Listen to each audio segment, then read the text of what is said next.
Meeting for Thursday, April 11th to order. At this time, I will lead us in the Pledge of Allegiance. I pledge allegiance to the flag of the United States of America and to the republic for which it stands, one nation, under God, indivisible, with liberty and justice for all. Thank you, everyone. Do I hear a motion for adoption of the agenda? So moved. Second. It's been moved and seconded. Is there any discussion? Hearing none, all those in favor signify by saying aye. Aye. Any nays? The ayes have it. Thank you, council. And with that, we're moving on to public comments. Diego, do we have any? Oh, yes. And I'm sorry, I need to read my little, there's no one. Thank you, sir. This portion of the agenda is set aside for the public to address the council. Thank you. For the public to address the council on agenda items or any other topic the council might have purview or control over. If the comments are of a nature that the council does not have influence or control over, then the mayor may request the speaker suspend their comments. The council may direct staff to follow up on items brought up by the public. Comments are limited to a 3-minute time limit. We have no one in the council chamber that has signed up. Mr. McLean, do we have anybody that's signed up for our policy between 9 a.m. and 5 p.m. on the day of the meeting to provide oral comments during this meeting? No, Mr. Mayor. Thank you. With that, we'll close public comment. All right, moving right along here. We have next a proclamation, and Councilmember Riddle has been gracious enough to read this on affordable housing. Thank you, Mayor. Whereas all people should have access to safe, healthy, and affordable homes within communities that provide opportunity. And whereas the U.S. Department of Housing and Urban Development, HUD, defines affordable housing as housing on which the occupant is paying no more than 30% of gross income for housing costs, including utilities. And whereas the Department of Commerce projects that by 2044, King County needs nearly 200,000 net new housing units for households at or below 80% area median income. And whereas studies have found that each $100 increase in median rent results in a 15% increase in homelessness in metro areas and a 39% increase in homelessness in nearby suburbs and rural areas. And whereas the COVID-19 pandemic exacerbated many existing financial constraints for low and moderate income households. And whereas the CDC recognizes safe, healthy, and affordable housing within communities of opportunity as a key social determinant of health. And whereas everyone benefits from affordable housing, including the people who reside in these properties, their neighbors, businesses, employees, and the community as a whole. And whereas united to raise public awareness, people, organizations, and communities throughout King County are participating in local Affordable Housing Week activities to elevate the critical need to create healthy communities with ample affordable housing. And whereas the City of Lake Forest Park endorses the goals, objectives, and purposes of Affordable Housing Week, and in doing so, firmly recommits itself to ensuring that our community's recovery from the crisis at hand is equitable, and that all people in Lake Forest Park live with dignity in safe, healthy, and affordable homes. Now, therefore, the Mayor and City Council of the City of Lake Forest Park do hereby proclaim May 13th through 17th, 2024 as Affordable Housing Week. Thank you very much, Council Member. We're moving on to a presentation from King County Metro, the Lynnwood Link Connections. I think we have Chris Arkels online. We have Duke Distorst and Luke Distorst and Distorst. I'm getting the name wrong here on my, there we go, Distorst. Apologies, Luke. And David Vanderzee is with us as well. Welcome, gentlemen. We had the pleasure of seeing Chris last week at the Seashore meeting. Who would like to lead off? Luke, I think you're going to kick us off. Is that right? Or are we going to just Nope. Sorry, some... we're getting the volume up here a little bit. Oh, sure thing. Please, Luke. Or David. Sure, we can maybe just start off with quick introductions. Thank you, Mayor and Council, for having us again. My name is Luke Distelhorst, he, him pronouns. I'm a senior community engagement planner with King County Metro and the engagement lead for Lynnwood Link Connections. I'll hand it over to Chris and Dave, and then we'll have a quick presentation for you. I'm Chris Arkels. I work in government relations for King County Metro, and And I'm filling in for Amanda Pleasant Brown, who is on a short vacation, and turn it over to David Vanderzee. Thanks, Chris. I'm Dave Vanderzee. My pronouns are he, him, and I work in Metro's Service Planning Group and am serving as the project manager for the Lynnwood Lake Connections project. Great, thanks. And I think Dave is going to share a screen here. Yes, give me 1 second here, and I'm going to get pulled up.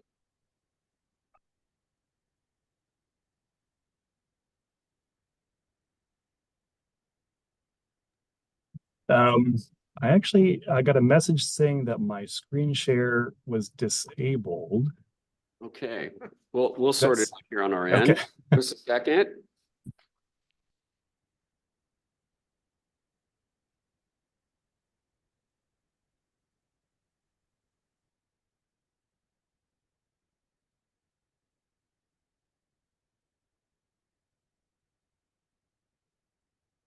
Okay, I think you're set. Perfect. Great. Thanks, Dave. And thanks again for having us. I think we can go ahead to the next slide. And last time we were here, I think, was in the middle of our phase 3 engagement. So that was our final round of engagement. So we wanted to make sure to touch a little bit about what we heard in that final third phase, then highlight a few things in the approved network, including some details on Lake Forest Park, and then look at a few items that Metro is continuing to track as we move toward implementation and the phasing of these network changes.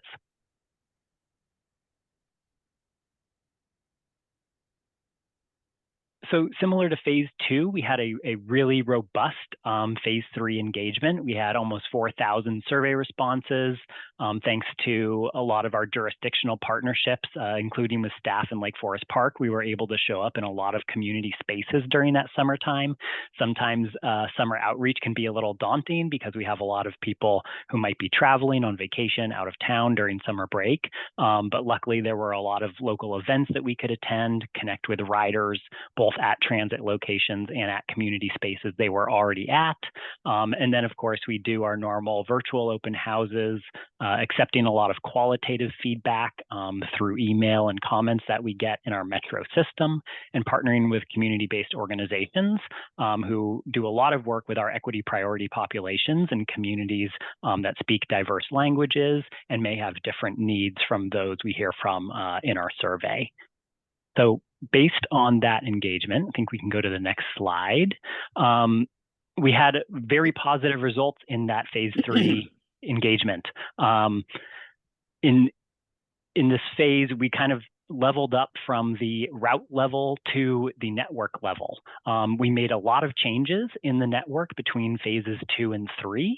And so we wanted to see how people could look at those changes from their kind of connectivity. So if you're in the North Seattle area, if you're in the shoreline area or kind of North Shore, Mount Lake Terrace, how did you respond to the overall network changes in that area and what the future network would be?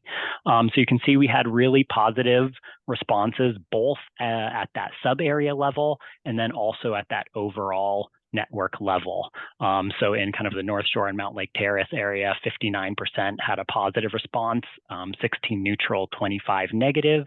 And then overall, you'll see 66, 17, and 17, with the most positive responses coming for the shoreline area with 70% positive and a pretty low 14% negative response rate. I think you can go to the next slide. So even with all of the really positive responses, we still identified top issues where we could maybe make further changes to the network and make it even better. So we had 7 main issues that we identified and then worked on with our mobility board. Projects of this size are considered mobility projects by Metro. We always have a mobility board made up of project area residents who live, work, and travel in the area. They're kind of our sounding board. They help review engagement results, prioritize what areas to work on, and then often select preferred alternatives to address those areas. So with this list of 7, we went to them and looked at these issues with our decision-making framework of equity, engagement, and service design best practice, and then also brought in the level of resources needed to address that issue. anything that has a high level of resources needed means those resources need to be taken from elsewhere in the network. So it's always a balancing act of trade-offs. Because this was our final phase of engagement, when we worked with our mobility board, we said, what is a must-have? What is something that needs to be addressed for you to vote in favor of this network? What is a nice-to-have that would make the network better, but hopefully did not have a level of resource required to degrade the network elsewhere, or what was just a low priority and not a change. So you'll see there was one issue area here that does relate to Lake Forest Park, and that was the dissatisfaction with that Bothell to UW connection. People basically just didn't want to have a transfer in completing that trip. So that was one area that our mobility board ranked as no change. We had 3 items that they did rank as nice to have, being continuous service on Meridian Avenue and Shoreline, frequency on 2 routes, especially on weekends, and then access to South Lake Union, which is also a Lake Forest Park route there as well. So luckily we were able to address all 3 of those issue areas. So in the final network that was approved by County Council a few weeks ago, there was a new kind of short route included in Shoreline on Meridian. We were able to increase frequency on those 2 routes, 77 and 75. And then there's a new kind of couplet of 2 routes that we're implementing that serve both South Lake Union and First Hill. And I'll pass it over to Dave to talk about some of the other network highlights. Great, thanks, Luke. And I think we're ready for the next slide here. So I just want to talk a little bit about kind of the changes overall, and we'll talk a little bit about what's happening specifically in Lake Forest Park with this set of changes. So at a network level, we're seeing quite a bit more night and weekend service. I'll just point out too that these 5 points really correspond with some key themes we heard during engagement. So that's the need for a desire for more weekend service that runs later into the evening, service that runs more frequently at all times of day. We often hear about this need for east-west connections. So really responding to that, and then also making sure that we're serving key community assets. So, as you can see from kind of our overall network, we're seeing about a 9% overall increase in trips and 32% more service on weekends, 43% more service later at night, which we're calling service after 10 p.m. And overall, that span of service increases at a network level by a little over an hour overall on weekdays, and about an hour and 15 minutes or so on the weekends when we factor, when a route starts to when a route ends at the end of the day. So we also note there's a net increase in the number of frequent routes within the study area. So we're adding frequency on a number of routes. We have some new east-west connections, including an expanded and improved east-west connection to Lake Forest Park, which I'll talk about in just a minute.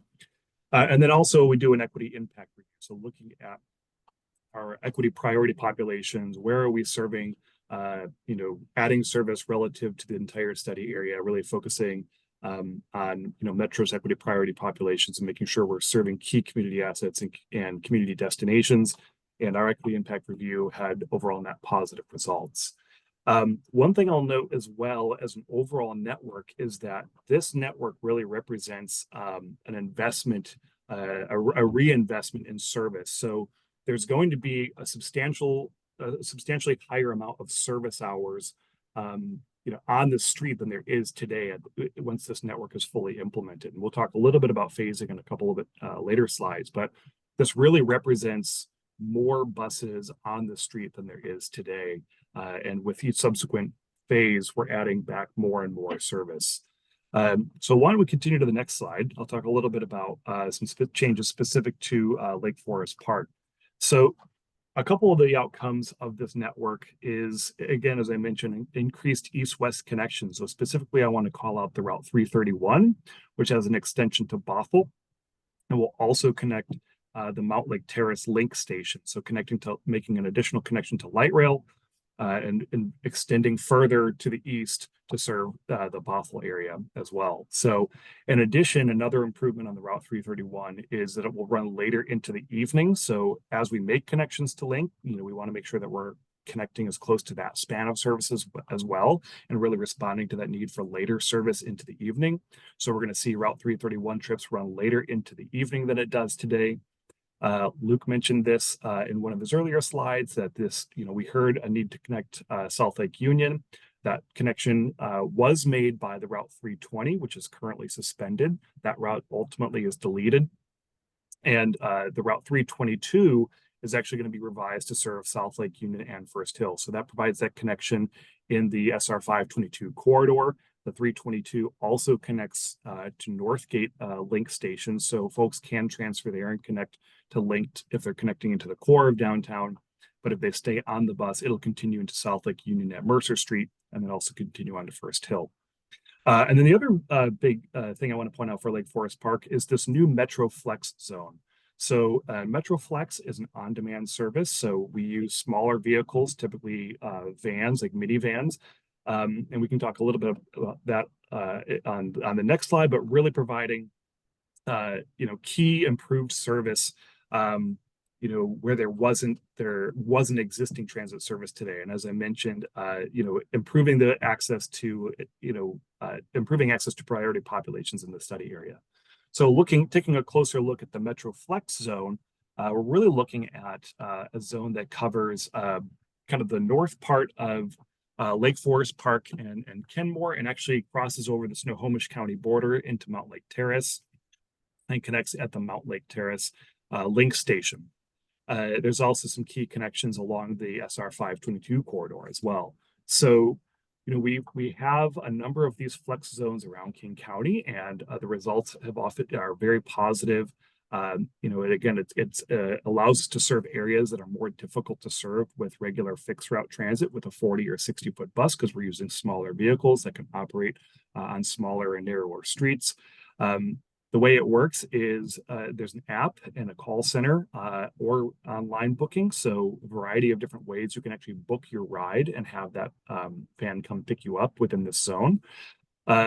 So, you provide the start and end time, and you can travel anywhere sort of within this zone, walk to a nearby pickup location, and a van will show up.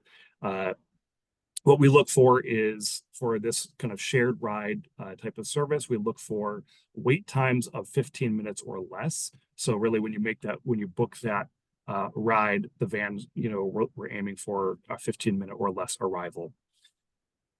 In addition, these vans are equipped with bike racks, and we also have accessible vehicles within these flex zones and interpreter services available. So thinking about accessibility on all levels and making sure that folks can use this service, even if you don't have a cell phone, even if you don't have the app. Again, really trying to look at a variety of ways you can book a ride within the flex zone. And again, the benefit is that you can use your Orca card. It's the same fare as a bus. You can transfer using your Orca card. So if you're making a fixed route transfer to a regular bus route, it's really a pretty seamless transfer to make those connections with the flex area. So we're going to continue on to the next slide here. And in this next slide, just we want to mention a few things we're continuing to track in Lake Forest Park. We've definitely heard about the connection along Northeast 145th Street. So this is a connection that will be served by the SR 522 BRT that Sound Transit is implementing. They're building a number of stops. We know that we'll have service along Northeast 145th as well. We have a new Route 72, that will replace a portion of the current Route 372 south of 145th Street, where we have the highest ridership.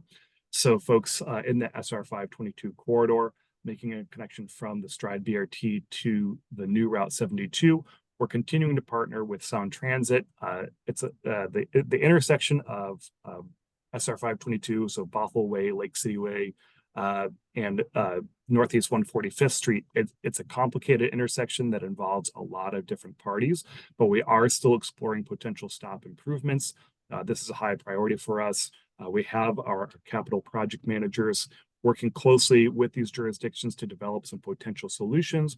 Currently, Sound Transit is planning to build a bus stop pair at Northeast 30th Avenue Northeast. And so really that's right now what the available connection point is. But again, we're continuing to explore options of how to make that connection a little easier. Again, recognizing there's a variety of challenges associated with it as well. As we mentioned, and other kind of things that we heard during our engagement is improved frequency. So really still looking at where are we going to continue to monitor and add frequency. So Metro does have our council adopted service guidelines, and that really guides us where we invest and respond to crowding and service growth. So we're going to continue to use that, continue to monitor service as these routes are implemented for crowding, and respond, to crowding as we see it, and also make frequency improvements based on the guidance within our service guidelines.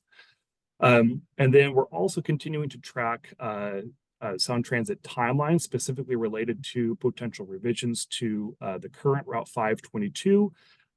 Also, when the Stride BRT will be fully implemented, and also tracking the 130th Street station opening, which is an infill station in Seattle. So the last slide, I'll talk just a little bit more about some of that phasing and what we're tracking specifically, and also some of the things that will come in phases as we implement this approved network. So in fall of 2024, these changes have just been approved by the King County Council. So our service change is planned for September 14. The one-line extension up to Lynnwood is opening August 30th. So we have about a 2-week period where folks can make that adjustment when Link opens before they make a switch over to a potential new bus connection. So we have our service changes separated by about 2 weeks. The implementation of the bus changes would be a roughly 80 to 90% of the overall package of changes.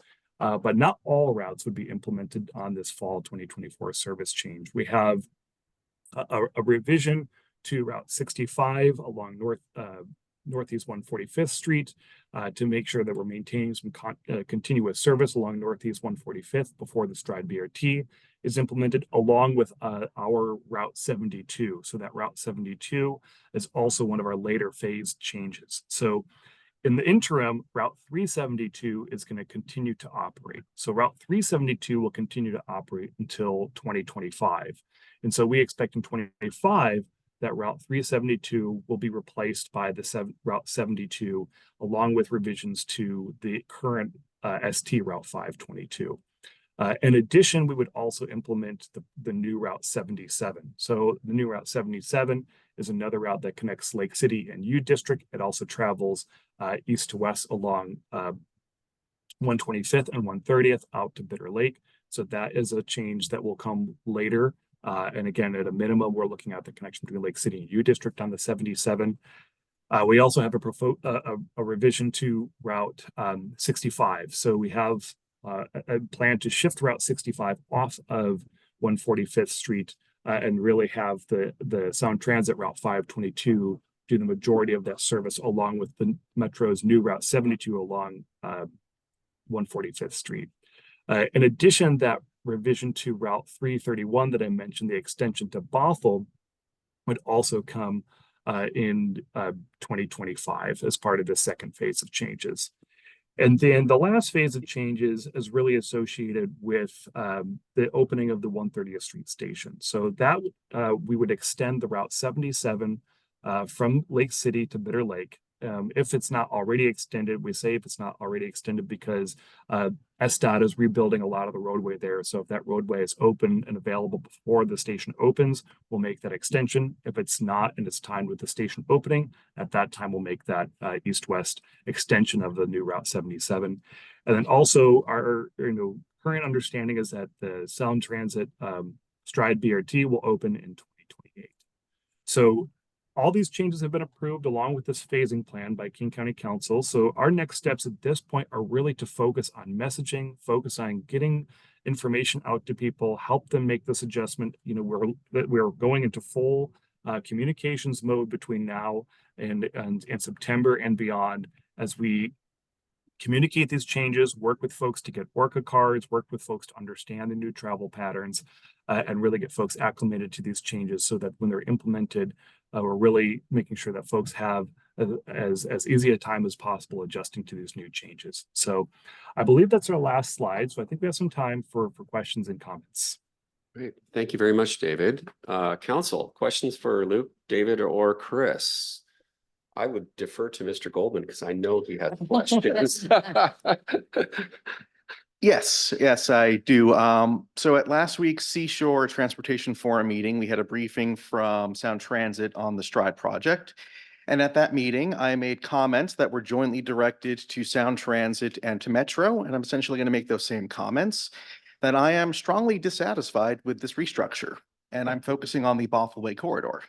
I also recognize that the King County Council has approved the changes. And so I'm not expecting things to change drastically, but I am still going to voice my displeasure. By the numbers, if you look at the Bothell Way corridor, Metro is abandoning it, at least in Lake Forest Park, for all-day service. And so frequency is being reduced by 25% from 8 buses an hour to 6 buses an hour. The number of bus stops is being cut by 40% from 5 down to 3. My neighborhood near the intersections of 145th and 522, which is one of, if not the largest middle housing neighborhood in Lake Forest Park, is going to see a 62% reduction in bus service. Part of that, I think you alluded to challenges along 145th. I would take issue with what you said about improving bus stops. It's not a matter of improving bus stops. It's not deleting the existing bus stop. Also related to that, I take issue that you said people don't want to transfer to get between the North Shore and UW. It's not that they don't want to transfer, it's that the required transfer is going to require a half-mile detour through multiple intersections. That will combine to mean longer travel times. Now, even though the buses are being rerouted to a closer link station, the amount of additional time walking and transferring is going to increase travel time significantly. I've heard from family and neighbors who've said they are going to start driving more because of this, that they currently take the bus to get to Link, but now if the bus stops are that much further away, they're going to start driving to get to Link. So at least they'll still be taking Link, but they're going to be driving instead of taking a bus. I want to work with Metro, especially on that intersection, the 145th, 522 intersection. Maybe there's an opportunity for a letter of support, but overall, by these objective metrics, number of stops, frequency, travel time, it seems like this is a significant degradation in service that we'll be getting compared to what we have today. And I say this as someone who rides Metro every day, who, as I often preface my comments with, I rode the bus to get to this meeting tonight. So I am very familiar with the network. It'll be much, much harder for me to take the bus to city council meetings after this restructure. All said, Councilmember. Thank you very much. Colleagues, other questions for Friends of Metro? Councilmember Riddle. I'm curious behind the thinking of not extending the flex zone south of Ballinger Way, southwest of Ballinger Way. There's not a single bus route there at all. And it seems like, again, that area of LFP has been abandoned. We had a lot of feedback from people who wanted to see that Metro Flex Zone be even larger. It was identified as our staff, the zone that you see on that map was identified as the most promising map for service additions. And one of the challenges, if you remember, one of those metrics in the Metro Flex Zone is trying to have 15-minute pickup and times. And we found that if the Flex Zone gets too large, it makes it difficult to provide reliable service. We definitely heard that feedback, and we'll definitely look at adding future Metro Flex Zones for that area in the future. But at this point, the decision was made to keep it to the existing area. I'd like to see one of you walk up that hill. It's challenging. The demand for these Metro Flex Zones is enormous all over the county, and it is a program that is steadily growing. But But it is something that we have to be very thoughtful in setting up the zones. So we absolutely hear your feedback, and we'll pass that back on to our MetroFlex staff. One more comment, if I may. Please. Can you help me understand? So we're expecting the BRT to open, the 522 bus rapid transit to open in 28% transit's numbers. Remind me again when the the 522 bus route is changing. I'm trying to understand that. Yeah. Time. At this point, we're anticipating that change to occur sometime in 2025. So we don't have an exact date from Sound Transit about when that shift will occur. But right now, our understanding is that in 2025 is when they'll consider that revision to the existing route 522. And I'll just add the impetus for that is when the 2 line crosses the lake and completes. So when you have 4 to 5 minute frequencies, right, on link is when they would make that change. So it doesn't happen. What Sound Transit has told us is that route doesn't change until the 2 line crosses the lake and we have more service on the link main line. Okay, so Redmond and Bellevue get it and we lose it. Sorry, I know you're not, I'm just putting it out there and I know you don't make the decisions, but it's hard for us to sit here with these priorities that we're seeing of what this is actually meaning to our community.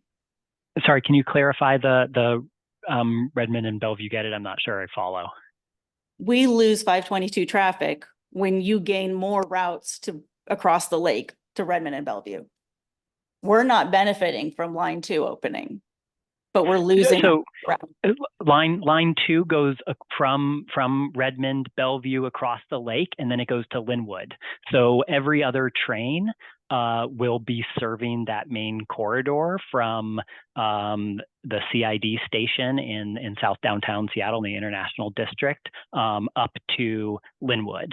So you will see a doubling of frequency on the link between Lynnwood and downtown Seattle. But we lose the bus service between 25 and 28 when we gain the BRT. There's gonna be a service desert between those years. No, the 522 will go along the path of the BRT. So from northeast of Lake Forest Park through Lake Forest Park to 145th and along 145th to connect to Link. So then between 2025 and 2028, it's running on the same route. It's just the definition between the route 522 and BRT has to do with different vehicles and different stations, and I think slightly different frequency, but it's going to be the same path of service for all of those years. Dave, am I characterizing that correctly? I believe that's correct. Yes. Colleagues, other questions for? Yes, Deputy Mayor Bodie.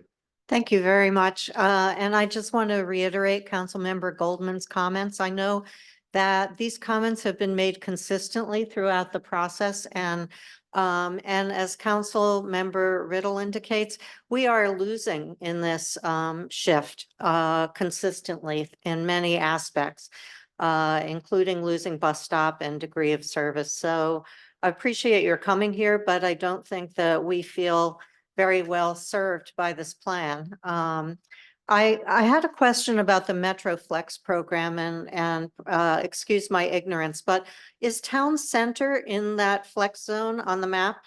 So you could be at Town Center and call the van to come? That's correct. Yep. And then how far of a destination, this is my ignorant part, how far of a destination can you go to using the Flex program? So you can travel anywhere within that zone. And I don't know I think the zone is roughly 8 or 10 square miles. So somewhere so kind you of can't travel outside that zone. That's right. The MetroFlex operates within those I see. boundaries. Okay, that was that's kind of limited. I must admit, I can see why it's popular, but that's quite a limit. Okay, thank you so much. Council, questions? I just chime in here for a second. My little one is 8 years old. That was when I started riding the direct bus route to my father's office at Mackenzie Hall. And then I went on and continued to ride that bus when I was at the University of Washington. So I, for one, I'm going to be mourning the loss of that direct bus service. And as the council has so consistently said, and that this community is really losing out again in the midst of all this expansion in other areas. And it's very disappointing. And I know that you are the messengers, and I mean that with all respect, not disrespect.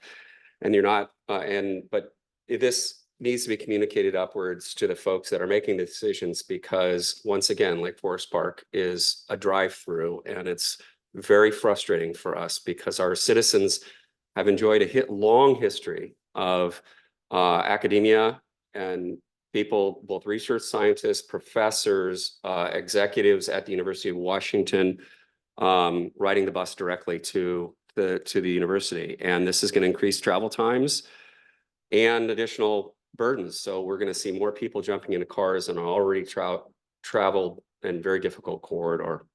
I'll just leave it there. And we sure appreciate you gentlemen coming and listening to our concerns. Thank you very much, and we do hear your concerns, and we'll take them back to decision makers. I do want to stress that although the service change has been approved by the King County Council, we are always dynamically looking at our system. If we're seeing overloads on that system, or getting a lot of public feedback once it's implemented, we will be taking looks at it to try and make sure we're delivering the best service we can for Lake Forest Park and for the entire north area. So thank you very much for having us here tonight. Thank you very much, gentlemen. Appreciate it. Have a great rest of your evening. All the best. Thank you. Thanks. Take care. Okay, we're moving on now to the amended safe speeds study. And we have, I think, Director Perigo is going to tee us up, and we have the pleasure of John Pascal joining us from Transpo Group as well. Welcome, gentlemen. Good evening, Mayor and Council. Do I have it on? Yes. Okay, thank you.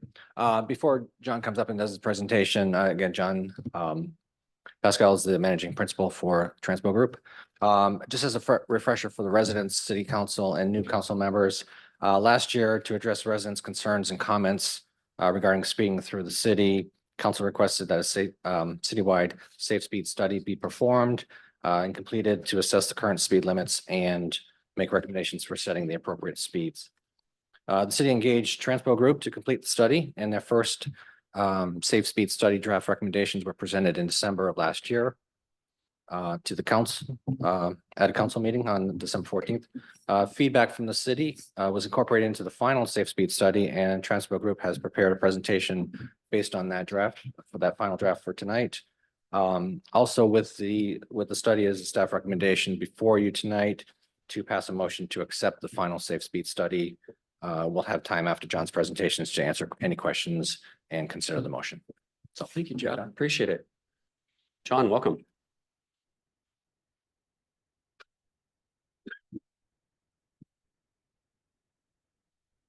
Good evening, Mayor, Deputy Mayor, and City Council members. Again, my name is John Pascal, and I'm with the Transpo Group, and we're a company located in Kirkland. We're a transportation planning design firm, and we've been assisting staff on this study over the course of the last several months.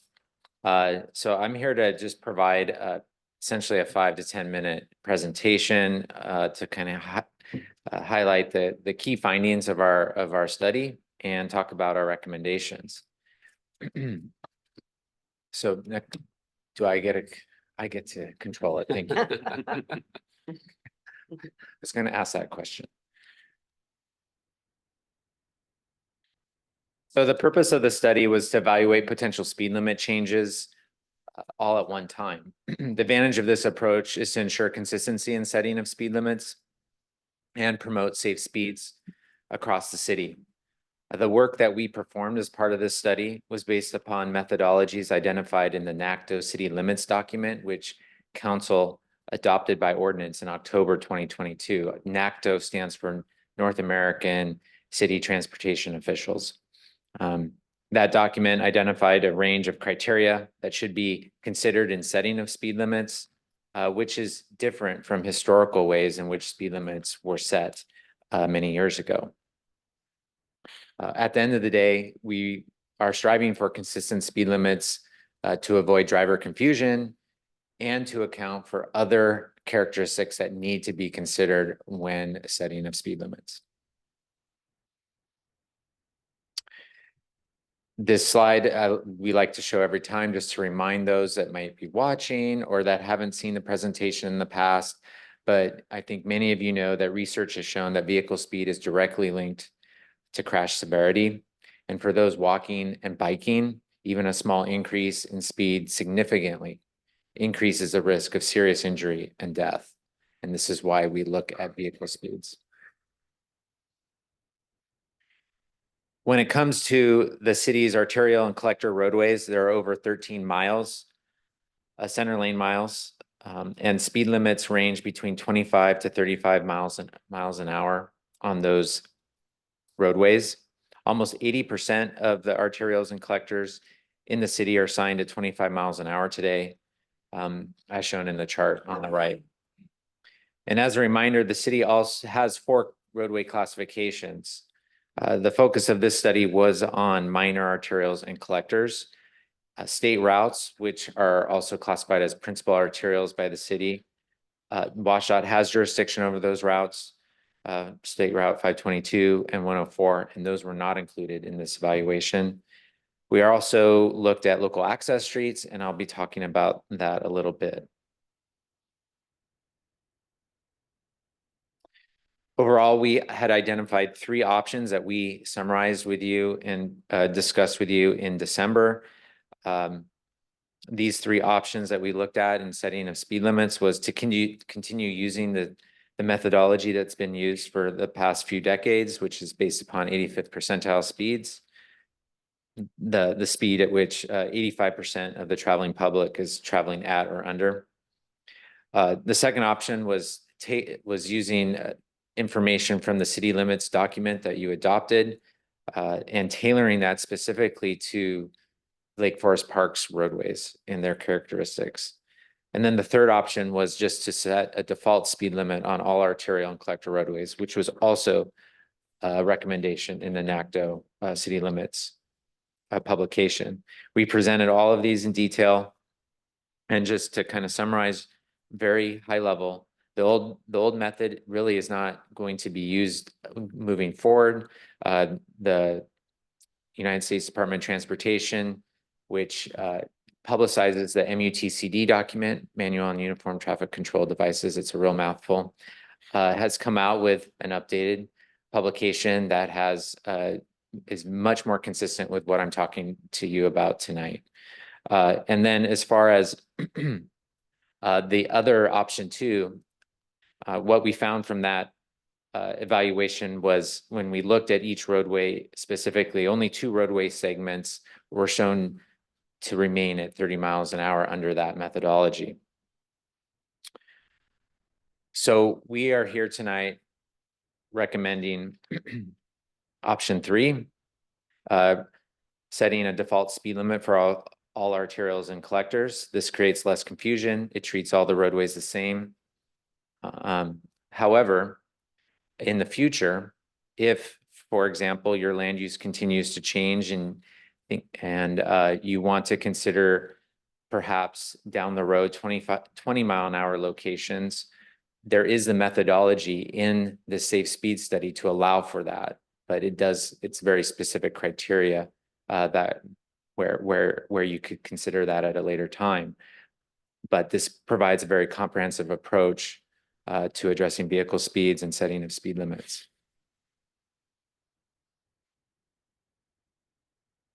So our first recommendation is to set the default 25 mile an hour speed limit on all arterial and collector streets. That's the option 3. As part of that, we do want to discuss and just mention that there might need to be consideration of traffic calming measures along Northeast 195th Street and 40th Place. And that's something that doesn't necessarily have to happen when you implement these speed limits, but I think that would be, our recommendation is to consider some additional traffic calming measures there. Those were the two locations that through the option 2 method had remained it's shown to remain at 30 miles an hour.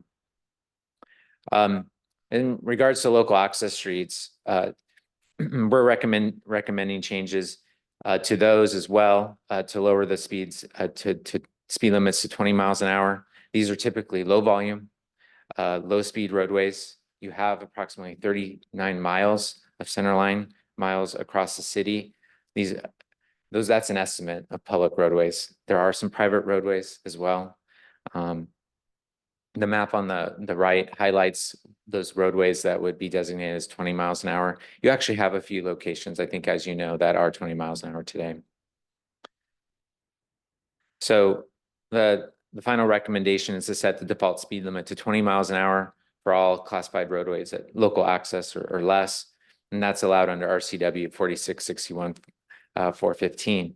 This was a great photo that I like to share of the mayor of Salt Lake City, a very large city in Utah that changed all of their speed limits for their local roadways to 20 miles an hour a few years ago. So with all of this, we do want to just highlight a few implementation steps that we would recommend the city consider. One is to provide good outreach to the community, notifying them of the reasons for the speed limit modifications, to give them a chance to learn about the changes, using your communication channels and any other types of signage that you can provide. The second would be to do some targeted enforcement after the speed limit changes have occurred. And typically you would have a grace period there, or at least give some warnings. And that's, again, another way of educating, because ultimately we want drivers to obey the speed limits. And that is all about education as well, not just the stick. And then we also recommend that your traffic calming policies have been established for some time, and also your funding towards traffic calming. With the change in speed limits, it might be good to just take a look at those again and make sure that they're still consistent with these changes, and maybe there's different allocations you might want to provide with that, because as he lowers speeds, there will still be some folks that do disobey the speed limits, and we really want to try to make sure we have the mechanisms in place or the funding in place to address some problematic locations. And that's also step 4 there, which would be looking at potential additional traffic calming measures in places. And then finally, and this was something we discussed last time, was to evaluate the posted speed limits on the state routes. Now that the city has taken action on the roadways that you control, now it's time to use your influence with WashDOT on SR 104 and 522. So those are the recommendations, and happy to answer any questions about the study or what I have talked about tonight. Thank you very much, John. Colleagues, questions? I would note that this has been more than a 2-year process to get to this point. Yes, Councilmember Lebo. Thank you. Thank you for the presentation this evening. And is this consistent with what we see in Seattle, for example, on their local roads, and then their what you call minor arterials and collectors? They did adopt a default speed limit for their arterials and collectors.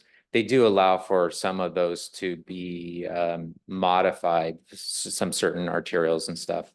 And we would have recommended that for Lake Forest Park too, but we felt 25 miles an hour was appropriate for all of your arterials. So in terms of what our adjacent cities are doing, such as Seattle, this is fairly consistent with what they're doing.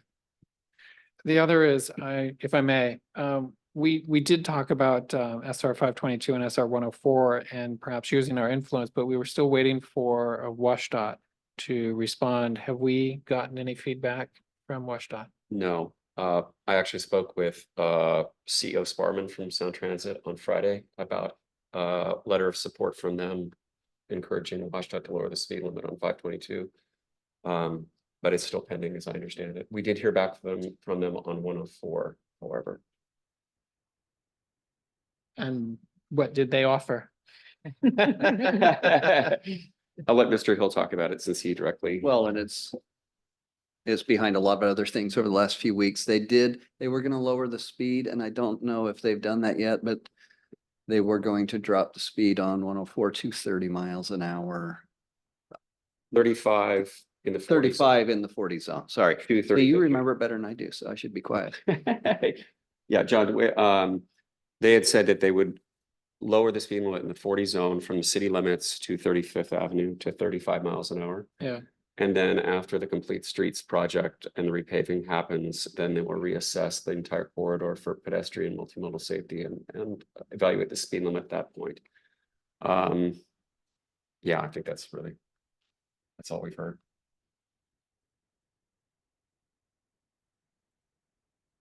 Mr. Furtani. Thank you. And thanks again for the report. I'm going to build off of what Councilmember Lebo just asked, which is that the transitions are the hard parts. And you identified 40th Place Northeast and Northeast 195th Street as potential areas where additional traffic calming. Both those roads lead into Mount Lake Terrace and Briar respectively. Are speed limits going to be consistent? And I don't know if you've studied those cities, but are they consistent with the speed limits into those cities, coming out of those cities? I don't have the answer for you on that one. We didn't look at what other cities were doing. But I think, I mean, this is time for you to kind of take control of what you want to do. And then I think, you know, what you often see from agencies is one agency takes the lead and the next will sometimes follow suit. Councilmember Goldman. Or I think Councilmember. Councilmember Rose, sorry. Thank you, Mayor. Who defines again neighborhood collectors, and can a neighborhood collector be recategorized as a local road? And is that a process or is that just something we say? So there's a couple ways.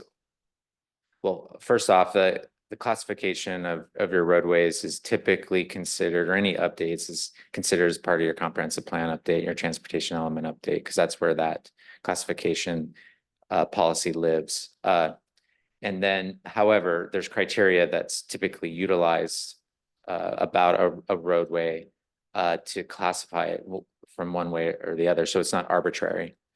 And so, you know, you'd have to look at that and see some roadways kind of fall between, you know, and so could go either way in locations, or because of your comp plan, you might be directing different types of land uses and things on a certain corridor. And so that could also influence the classification down the road. So those would be things that you would have to just consider as part of that process. And my understanding is you're going through that process now. So. Thank you. Councilmember Golden. Yes, thanks. I have two questions. First, I really appreciate the report. I've been long excited about adopting the NACDO guidelines. So my first question is, you say that you recommend possible additional traffic calming on two roads. Do you have any specific ideas of particular traffic calming measures that would be appropriate? Nothing, no ideas that we are prepared to share right now. I think our intention would be that if council adopts these speed limits, that would be kind of something next that would come. Okay. And then my second question, it's kind of inspired by Councilmember Furtani, for our border roads, for instance, 205th Street with us in Montlake Terrace, 55th Avenue with us in Kenmore. It appears those two would drop from 30 to 25. How does that work? Like, do we have to get Kenmore and Montlake Terrace to agree, or would it be a situation where southbound is 25 and northbound is 30? How exactly does that work? So you're saying Kenmore would remain at 30 and Lake Forest Park? Well, my question, I'd like to avoid that ideally. So what happens on roads where, like, I don't know what Kenmore's default speed limit is. So if we change in our jurisdiction, But like if we have one lane and Kenmore has one lane, what happens if we lower the speed limit on our lane, but Kenmore has not made any changes? So 55th is all Lake Forest Park Road. 205th, I do think we share with Briar, and we'd have to look into that and see what their plans are for their stretch of the road. So that's a discussion we'll have to have. I see what you're saying. You're saying that the ownership or the jurisdiction goes down the center line. If that's the case, I got you. sometimes it does. I think 522 is an odd one where we have all of 522 and Shoreline gets the sidewalk. Yeah, maps are confusing, but overall, no, I'm really excited about this. Well, and actually on point, Councilmember 145th Street too, that is part and parcel to what you're describing. 145th, we do not have ownership of as well. So at least the lower section. Councilmember Lebo. So to just indulge council members, we did have a proposal and a motion to ask Transpo to study the speed limits on SR 104 and 522. Looking at the same criteria as done here for our local roads. We postponed that for a couple of reasons. One was the cost, but the other was a thought that perhaps WashDOT would continue to evaluate both of those roads. And I appreciate WashDOT taking its considerations. I would offer that I don't think they've gone far enough. SR 104 is not a very safe street, and it's not encouraging for pedestrians or bicyclists to ride on or walk adjacent to a 104. I would, if there's interest in the council, propose a motion that we do have Transpo, in fact, do the studies of those two state routes to assess how they might come out with regard to using the same criteria that we're using on our local roads using NACTO. Council, what's your pleasure? Mr. Lebo is proposing, since the council graciously postponed the request for until the transportation, the study, safe speed study was completed on the 104 and 522 corridors. Deputy Mayor Bodie. Thank you very much. And Councilmember Lebo, I completely share your concern. I'm just interested in proceeding stepwise and also looking at the finances. So I thought that we were going to wait till we had a response from, because we wanted to look at both. We were going to wait till we had the response from WashDOT, so I could see a little bit of a, incentive for us to follow up with them and find out what their thinking is on the information that we did provide already, which we thought should cause them to reevaluate 522. And then having said that, once we do understand that, I think we should consider the possibility of a speed study, because I would like to see speed limits lowered in both locations. I think they're both safety issues and pedestrian unfriendly. But I also want to be mindful of what the cost of that would be. And I do think that as we discuss our financial situation, I think we can consider that further. So just not saying no, because I support the concept. I'm just trying to say, I think we need to proceed stepwise.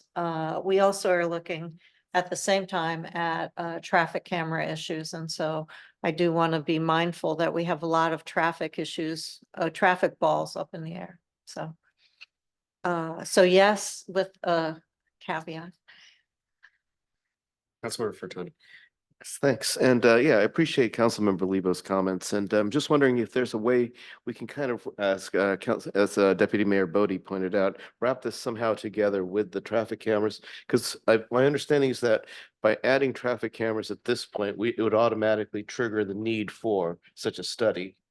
And so is there a way that we could propose the cameras, get the study done, and then we'd already have the traffic calming measure proposed? So I'm open to that. Interesting idea. Yeah. Additional comments or thoughts? Councilmember Goldman, Councilmember Saunders? Yes, Councilmember Good. I also like the thought of doing a traffic study, and I know that we've been waiting for WashDOT to get back with the speed limit, but it's been months now. And I think the last time we spoke, it was going to be 2 weeks. So is there any way that we can put a deadline on it so we can pick it up at a appropriate time? Administrator Hill, this is. To the WashDOT portion, at least on 522, I have reached out numerous times to their director, have received absolutely no response. So I don't know what we're gonna do with WashDOT on that. We have traffic studies that we have looked at. We've had Transpo Group, Brett in particular, take a look at this and completely disagree with the information that WashDOT used to come up with their determination that the speed limit is as it should be. And it's not consistent with further to the east through Kenmore and Bothell. We have challenged that, but we have not heard back. So I don't know if there's a political route to go on this, but we've done everything at the staff level to try and move that forward. Deputy Mayor Bodie. Yeah, so that certainly underscores that lack of responsiveness, perhaps the need for a council letter, a mayor and council letter to WashDOT. So I certainly would strongly support that. And then, then consider the second part of what we want to do. I do want to speak in support of Councilmember Furutani's concept, because if we have to do some speed studies to support traffic cameras on Bothell Way and 104, why not also do double duty with this work here? I don't know how specialized it is, so that may or may not make sense, but conceptually it makes sense to me. I want to be sensitive to Mr. Pascal's time because we're getting a little bit into the different zone here. But I did want to say that a general reminder that the authority for traffic cameras on 522 and 104 does not exist until June 6th. So there's a potential for us to get up and running on this in a parallel fashion. From my perspective, right now, staff is juggling a lot of balls on pedestrian multimodal safety. However, we do need to find additional resources, to Deputy Mayor Bodie's point about being able to move forward with these additional studies, which I believe, and I know we all believe are critical. I would suggest right now that maybe we continue discussions. We don't, in a few minutes after we let Mr. Pascal conclude here, and we'll go continue to bookmark this conversation for a few minutes from now, if that's acceptable to you all. Are there any other questions for John? This is a really outstanding work. Thank you very much for this. It's very important to our community and for all you've done for us. So thank you very much. Yeah, it was a pleasure. Yeah, thank you. Okay, I look forward to talking to you again very soon. Colleagues, apologies. And what I would suggest too is that maybe we can come back, the administration can come back with a basic proposal. I'd be happy to work with council leadership about what next steps would look like for trying to think about time frame. We'll have to look at that, but in a reasonably short order, because I think the speed studies need to proceed apace and not wait for WashDOT. So, but that means we have to find a way to resource it. So that's going to be the first step. Councilor Riddle. Did we want to do an official vote to accept this version as our preferred version? I would like to do that if we could, please. Okay. If it's time, I will make a motion to accept the presented version of the safe speed study as the one we will be using or we'll have accepted into the records. It's been moved. Do I hear a second? Second. It's been moved and seconded to accept the safe speed study. Is there any further discussion, Council? Councilmember Goldman. Yeah, I have two questions. I think that would be for Director Perigo. The first one, so if we adopt this, does that mean the council is officially adopting the two recommendations about a blanket 25 for minor arterials and then 20 for local streets? My understanding is that you're accepting it, you're not necessarily adopting it. So you have latitude as far as what you do going forward. Okay. That's my understanding. And then sort of related question, from the public works side of things. If we adopt the study and the understanding is that this is the direction the council would like to see speed limits moving, what sort of bandwidth does the Public Works Department have to actually make the physical changes to signs? You know, what sort of time scale would we be looking at? The sign change would be done by King County. We put requests into the county, and they're the ones that would be changing the signs for us. It's primarily the biggest lift would be just the cost to change the signs out. Okay, and do you have a feel for how quickly King County would be able to make those physical changes? I would need to get a count of how many signs and then kind of go from there, but I don't want to speak for them at this point. Okay. Councilmember Riddle. I would also like to highlight the education and the additional temp signing that we will You bet. need before rolling this out. I think it needs to be thoughtfully crafted, and I appreciate the questions and how quickly we can roll it out. I just want to make sure we don't skimp on the education portion for our community and get their input. Thank you. Okay, any further discussion on the motion? It's been moved and seconded to accept the speed study from Transpo Group. All those in favor say aye. Okay. Are there any nays?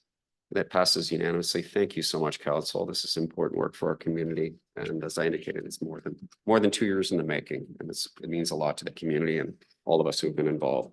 Deputy Mayor Bodie. So I just would like to be clear that we would like to hear back from Public Works on what the cost and time frame would be reasonable, given all the other workload I know is going on. So and then we could perhaps consider factoring into that the transition period for the public.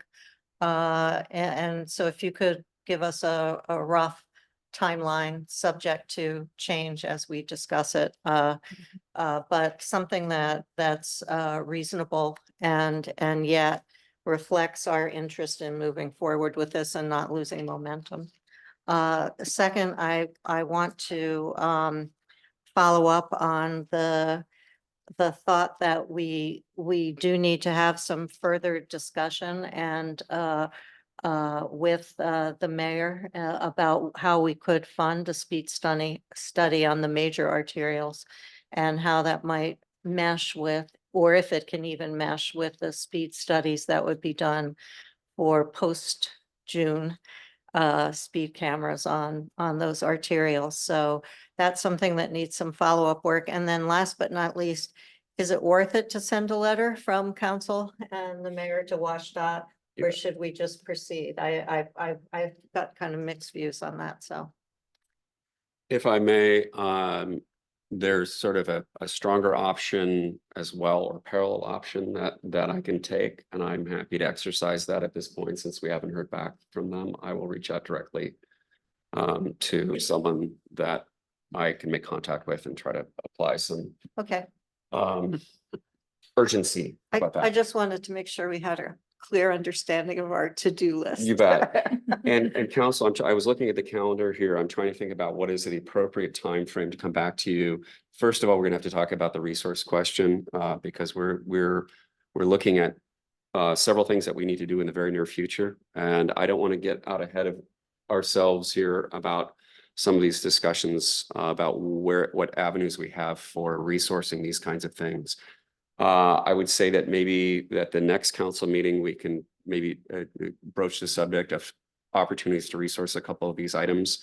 And then at the subsequent first council meeting in May, have a more firm path forward in terms of how we proceed with the speed study as well as cameras in that regard. Deputy Mayor Bodie. With respect, it could be at a cow also. That's very Doesn't need gracious. to be a full council meeting, so. That's very gracious. I'll work with council leadership on the timing. Yes. Councilmember Riddle.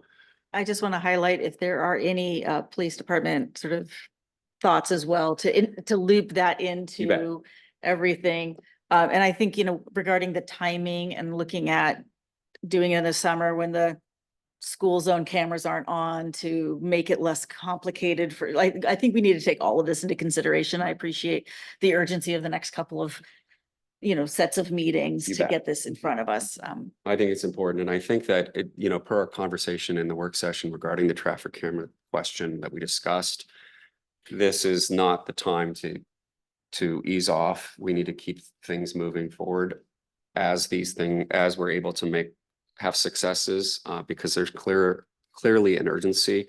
I'm, again, looking at the heat map, and there's our bright yellow sun in the middle of our city and many other pockets too that are challenging. So I think the administration has, Mr. Perigo, you have some items on your plate. Mr. Hill and I also a few items on your plate, on the many plates, right? Yes. With that, colleagues, if you're amenable, let's move on to the consent calendar. Do I hear a motion? So moved. Second. It's been moved and seconded to approve the consent calendar. All those in favor say aye. Aye. Any nays? The ayes have it, passes unanimously. Thank you. Council ordinances and resolutions for introduction and referral.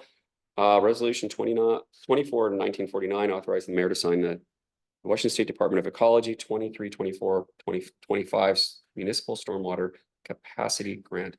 Katie, you have the floor for this one. Welcome. Thank you, Mayor, Council. I am here tonight to present the 2023-2025 Department of Ecology Municipal Stormwater Capacity Grant, and specifically to seek approval for the mayor to sign this grant to execute the agreement. This is the first touch, however. The city does operate an MS4 municipal separate storm sewer system, and as such, we must comply with the NPDES permit. That's the National Pollutant Discharge Elimination System Phase 2 Municipal Stormwater Permit. It's a mouthful. This grant is for $130,000. We have received this grant every cycle since 2010. The most recent grant was for $50,000 with a $25,000 increase. And other points to note, this 2023-2025 cycle begins July 1st, 2023 and ends March 31st, 2025.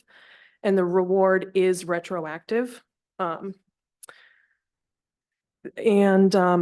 other point that I should mention is that in September of last year, 2023, the council did authorize the mayor's signature to allocate $38,492 of this $130,000 fund to pay for an amendment to a professional services agreement with Aspect Consulting, who helps us stay in compliance with our NPDES grant.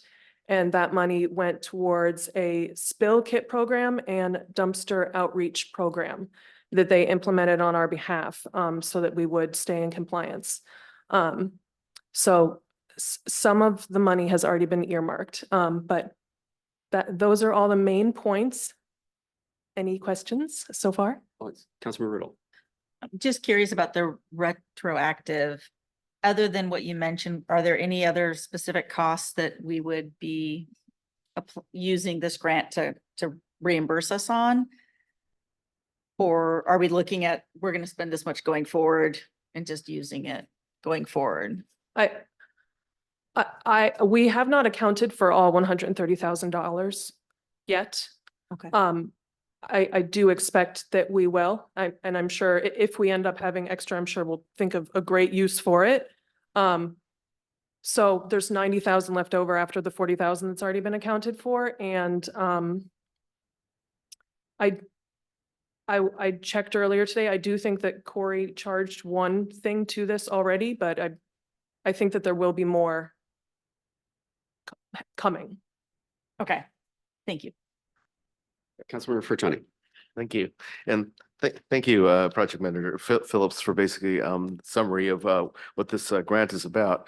I'm just wondering, so given basically our city's commitment to stewarding our natural resources, I'm wondering if this grant could be paid, it could in part pay for one of the task descriptions is water quality monitoring, and within that, I'm wondering if the chemical 6-PPD quinone, which has made the news in terms of pre-spawn mortality of coho salmon, we just recently found such a salmon on one of our creeks, and wondering if basically this grant could be used to pay for that kind of monitoring. That is a possibility. I know that that's something that the community is currently considering. And I know that there is actually a meeting about that 1 week from today. So I think information is coming to answer your question. Thanks. Thank you for the question. Colleagues, any other questions from us? Phillips? No. Council, what's your pleasure here? This may be one of those circumstances to move forward. Since it's a grant. So, given the Yeah, please, Okay, please.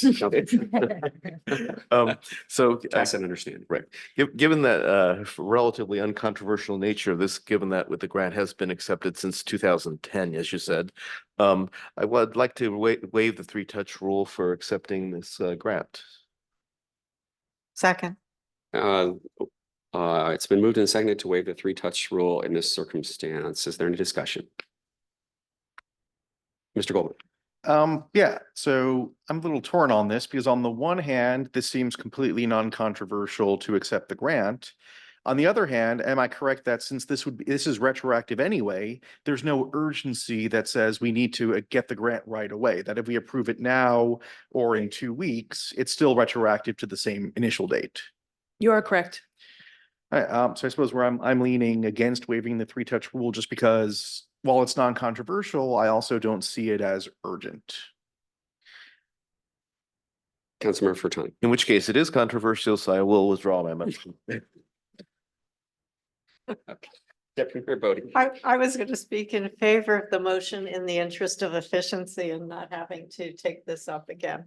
And when we have so much coming up on our agenda. So while I appreciate my fellow council members' views on not waiving the 3-touch rule if we don't have to, I do think there's an efficiency in that. But my other esteemed vice chair of the council has withdrawn his motion, so it may not be relevant.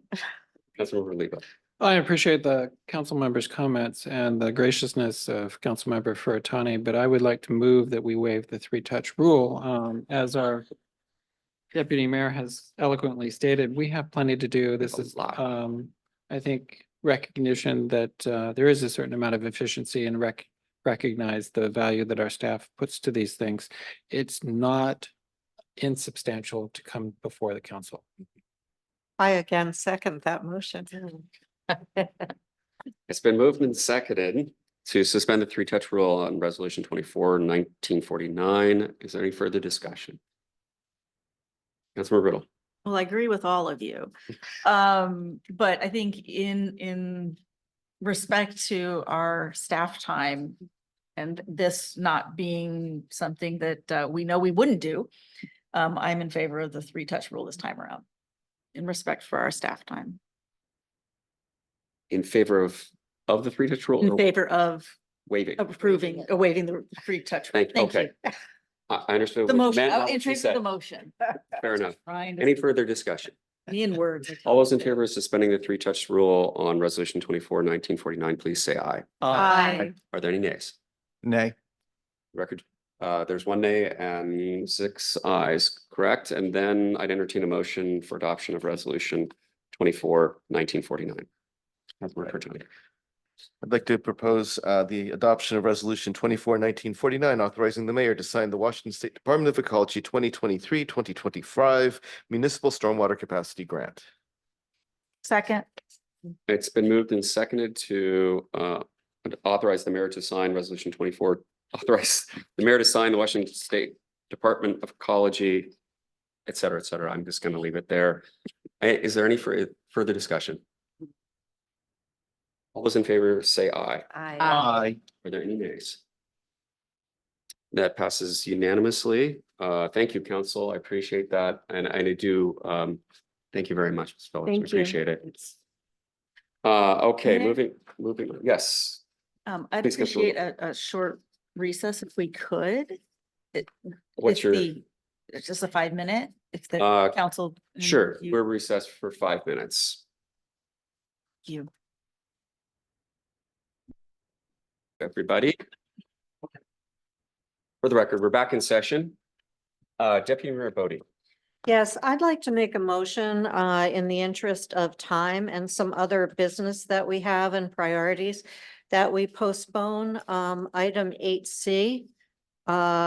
Ordinance creating a new chapter in Lake Forest Park Municipal Code relating to the acceptance of donations to the next council meeting, perhaps the committee of the whole, though I have to look at the agenda item for that. But in any event, my motion is to postpone that to the next available council meeting, and also to similarly postpone 9A to the next appropriate meeting of the council, Resolution 24-1948, creating a temporary policy advisory task force for climate planning, and recommend that the council committee reports, item 12, also be postponed to our next regular council meeting. Second. It's been moved and seconded to postpone items 8C, 9A, and council committee reports until the next council meeting or committee of the whole. Is there any discussion? I would just say thank you very much, Deputy Mayor Bodie. I've got a bit of a time crunch and I've got to deal with, reach out to my better half about an emergency. Mr. Lebo. I was just trying to understand the rationale for the, Yeah, I apologize. I've got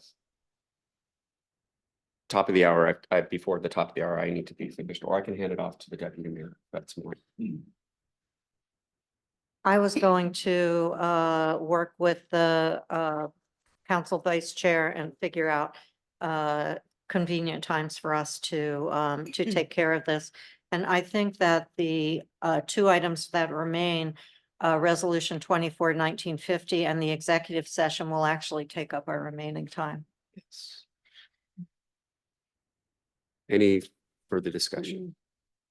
All those in favor of postponing, amending the agenda to postpone item 8C, 9A, and council committee reports to a subsequent meeting signify by saying aye. Aye. Are there any nays? The ayes have it. Thank you very much, council. I do appreciate that very much. Okay, so that means we are on 8B. Resolution 24-1950, authorizing the mayor to sign the first amendment to the professional service agreement between the city of Lake Forest Park and SCJ Alliance for the 2024 periodic update of the comprehensive plan middle housing. Director Hoffman, welcome. Good evening. Thank you, Mayor and Council. Mark Hoffman, Community Development Director. This is an introduction of a proposed resolution amending an existing professional services agreement. SCJ is tasked with the periodic update this year. Their contract currently has a scope of work. We'll call it Exhibit A, runs through the end of the year, December 2024.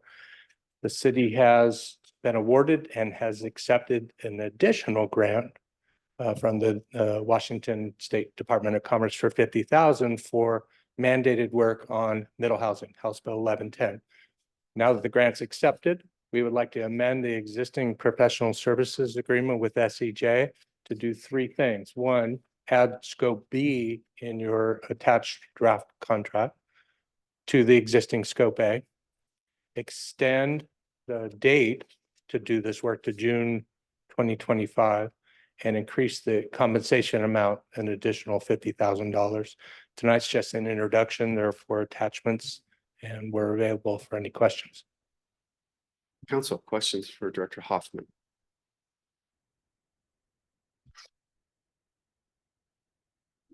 Deputy Mayor Vogt. Colleagues, a question, since this is an amendment to an existing contract to add funds, though it does add a scope of work, is there interest in waiving the 3-touch rule to get this done? I'm interested in the views of my colleagues. Thank you, Deputy Mayor. Colleagues on point.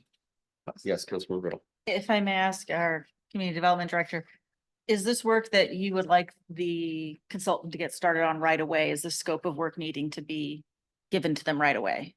Very much. For one reason, the work's already underway. The two grant,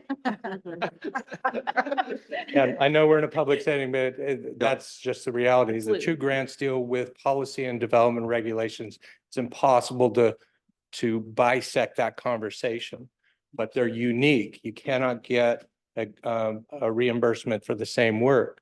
So they're struggling with that. And their question is, especially from their administrator at their home office, when are we going to have this so that we could invoice and deliver that work? And so it's urgent on their part, but it won't affect their overall timeline because it's development regulation centered, and we have until June of 2025, which I would offer comes quick. Yeah, I would say doing those in the same time, so they inform each other is more, probably gives us better results. So I'm in favor, I think, of us moving on this evening. Councilmember Goldman. Yeah, I concur. I think since the work is already taking place, I think there is value in us amending this contract as soon as possible. So in this case, I would be in favor of waiving. Alex, any other comments? Would you like With to make a that, then motion? I would move that we waive the three-touch rule for Resolution 24-1950, authorizing the mayor to sign the First Amendment to the Professional Services Agreement between the City of Lake Forest Park and SCJ Alliance for the 2024 periodic update of the Comprehensive Plan Middle Housing. Second. It's been moved and seconded to suspend the three-touch rule on Resolution 24-1950. Is there any further discussion on suspending the three-touch rule? Hearing none, all those in favor signify by saying aye. Aye. Any nays?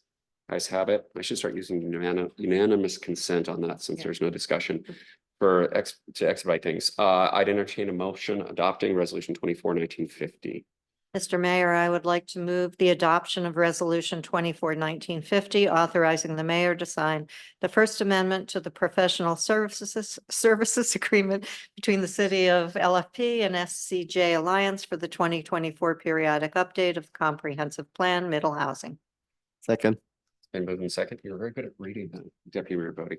Is there any further discussion on adoption of Resolution 24-1950? Hearing none, all those in favor signify by saying aye. Aye. Any nays? The ayes pass. It passes unanimously. The ayes have it. Thank you very much. Thank you very much. Hoffman, appreciate that. And with that, the city administrator's report is in your packet. If there's nothing else urgent, we can move on to executive session. With that, we're going to adjourn to executive session. We are not going to take any action when we return. Should we go? Oh, I'm sorry. This is executive session, possible acquisition of real property per RCW 42.30.110 parens 1 parens B. Thank you, Vice Chair. And the time? How much time? Let's say 20 minutes.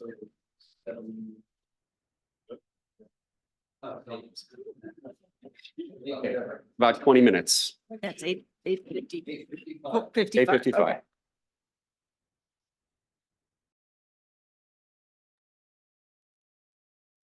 The executive session will be extended for another 5 minutes.